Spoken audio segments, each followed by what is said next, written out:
So here's this week's portfolio. We have 78% in the US and 22% are foreign stocks.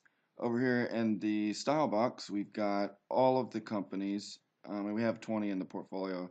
All of them are large cap, and 42% of those are value, 45% are core, which represents both value and growth, and then we have 13% are growth companies.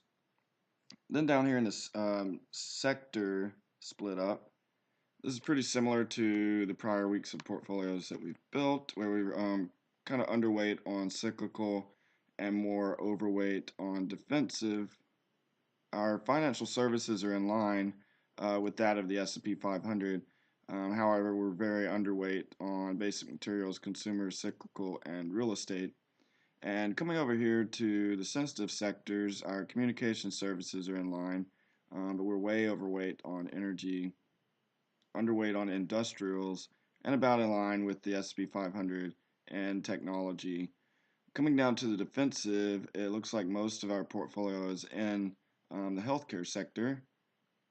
Meanwhile, the consumer defensive and utilities are pretty much in line.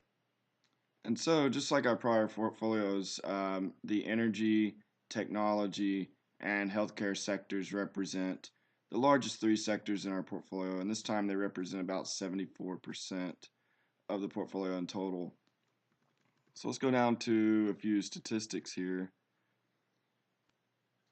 We see that our PE ratio and our price to book ratio are 13.61 and 2.33 respectively.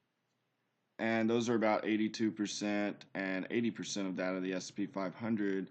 So we're buying the earnings and the net assets of these companies for a little bit cheaper than the S&P 500. Our return on assets and return on equity are significantly less than that of the S&P 500, also at 75% and 91%.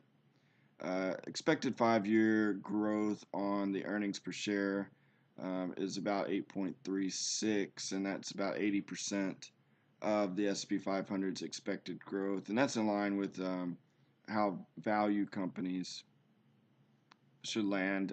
Growth companies would have a lot higher of a percentage here. Also, the dividend yield is about 2.52%, and this is about 36% higher than that of the S&P 500, and that's in line with how a value company's dividend yield should look. Also, our market cap is significantly larger than that of the S&P 500 across the average stock, which is about $131 billion. Okay, so let's look at our top 5 holdings. We have, we have Total, Cigna, United Healthcare, Intel, and Medtronic, starting about 12% of the portfolio down to about 6%.